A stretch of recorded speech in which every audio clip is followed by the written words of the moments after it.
BJP का लोकसभा सांसदों के लिए व्हिप 13-14 दिसंबर को सांसदों को सदन में मौजूद रहने के लिए कहा गया। अविश्वास प्रस्ताव पर दस्तखत करने वाले सांसदों को लेकर किरण रिजिजू की टिप्पणी पर भड़का विपक्ष। संसदीय कार्य मंत्री के खिलाफ कल प्रिविलेज मोशन का नोटिस देने के लिए तैयारी।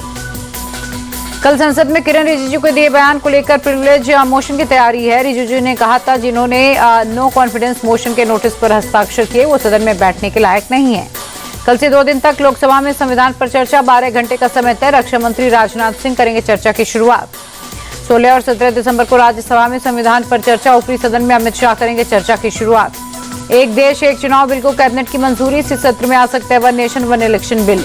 वन नेशन वन इलेक्शन पर उद्धव गुट के अनिल देसाई का बड़ा बयान। बोली ये हमारे देश और उसकी तरक्की के लिए सही, लेकिन क्या चुनाव आयोग और प्रशासन ऐसा करने में सक्षम है?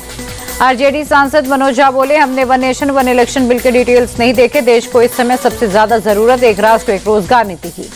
जेडीयू के संजय कुमार झा ने किया one nation one election bill का समर्थन। कहा एक चुनाव खत्म नहीं होता कि दूसरा आ जाता है। वन नेशन वन इलेक्शन को लेकर कांग्रेस नेता बीके हरिप्रसाद का मोदी सरकार पर तंज। बोले 4 राज्यों के चुनाव तो एक साथ करा नहीं पाए, पूरे देश में एक साथ कैसे कराएंगे? कांग्रेस नेता प्रमोद तिवारी बोले बिल में कुछ भी अधूरा है, अनुचित हुआ तो विपक्ष इसे नहीं होने देगा। समय की बचत की बात तो समझ में आती है, लेकिन इससे जीडीपी में बढ़ोतरी कैसे होगी? जेएमएम सांसद महुआ बाजी बोली वन नेशन वन इलेक्शन से क्षेत्रीय दलों को बड़ा नुकसान। ये स्थानीय पार्टियों को खत्म करने के लिए बीजेपी की साजिश है। वन नेशन वन इलेक्शन पर तमिलनाडु के मुख्यमंत्री एमके स्टालिन का ट्वीट लिखा, क्षेत्रीय आवाजों को मिटा देगा ये अव्यवहारिक और लोकतंत्र विरोधी कदम। कांग्रेस सांसद गौरव गोगोई बोले चुनाव की पूरी प्रक्रिया को ही बदलने की जरूरत, वन नेशन वन इलेक्शन इसका समाधान नहीं है। एक देश एक चुनाव बिल पर तृणमूल सांसद शत्रुघ्न सिन्हा का बड़ा बयान। बोले असली मुद्दों से भटकाने की एक और नाकाम कोशिश है। वन नेशन वन इलेक्शन पर तृणमूल नेता कुणाल घोष ने उठाए सवाल। कहा ये हमारे देश में संभव नहीं है। एक बार वोटिंग के बाद सरकार पूरे 5 साल चलेगी, इसकी गारंटी कौन देगा? झारखंड के मुख्यमंत्री हेमंत सोरेन बोले one nation one election BJP का एजेंडा, उनके पास बहुमत है, वो कोई भी फैसला ले सकते हैं। राज्यसभा में सोरोस के मुद्दे पर आज भी हंगामा। बीजेपी के सोनिया गांधी पर बीजेपी ने साधा निशाना।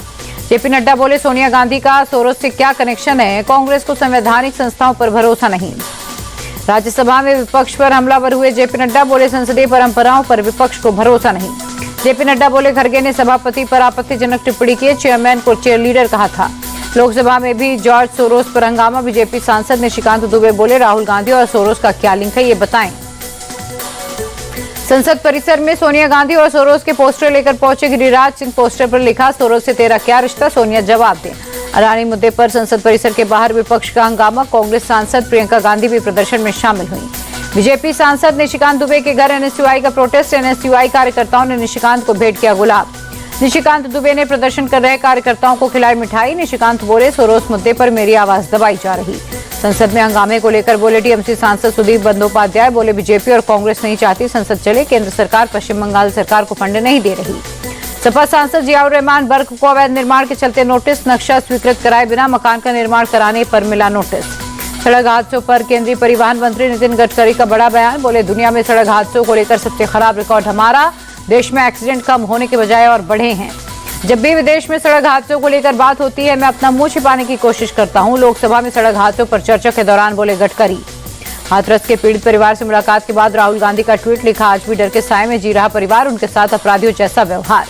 हाथरस के पीड़ित परिवार को लेकर राहुल का योगी सरकार पर हमला। कहा ना तो सरकारी नौकरी दी गई, ना ही दूसरी जगह दिया घर, न्याय देने के बजाय अत्याचार हो रहा।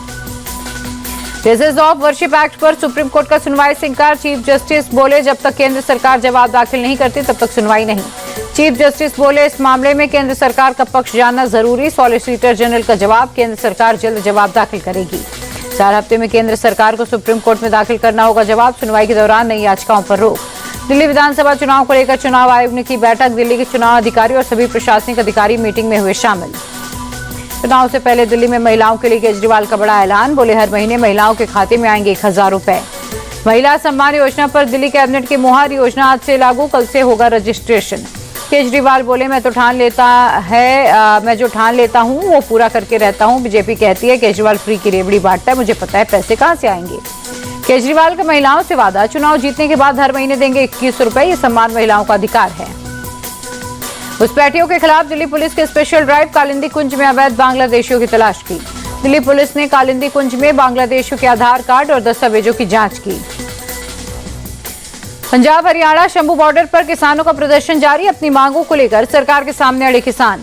सीएम मोहन यादव ने उज्जैन में योग शिविर में हिस्सा लिया। बोले, योग हमारे जीवन की दिशा बदलता है, शरीर की साधना के लिए सबसे श्रेष्ठ है। लाडली बहना योजना पर मध्य प्रदेश के मुख्यमंत्री मोहन यादव का बड़ा बयान। बोले, सरकारी खजाने पर इस योजना का भार, लेकिन आमदनी बढ़ा रहे हैं, जिससे योजना निरंतर जारी रहेगी। बिहार की राजधानी पटना में खुलेगा देश का पहला बाल कैंसर अस्पताल। मुख्यमंत्री नीतीश कुमार ने किया महावीर बाल कैंसर अस्पताल का शिलान्यास। महावीर मंदिर न्यास करा रहा 110 बेड वाले बाल कैंसर अस्पताल का निर्माण। कैंसर पीड़ित 18 साल तक के सभी बच्चों और किशोरों का मुफ्त इलाज होगा। बिहार के 13 साल के उभरते क्रिकेटर वैभव सूर्यवंशी से मिले मुख्यमंत्री नीतीश कुमार। शॉल उड़ाकर किया सम्मानित। सीएम भजनलाल शर्मा ने पेरिस पैरालंपिक पदक विजेता अवनी लेखरा, मोना अग्रवाल और एथलीट सुंदर सिंह गुर्जर को किया सम्मानित। आम लोगों के लिए राहत की खबर। खुदरा महंगाई दर में भारी गिरावट। अक्टूबर के मुकाबले 6.21% के मुकाबले नवंबर में 5.48% पर रही खुदरा महंगाई दर।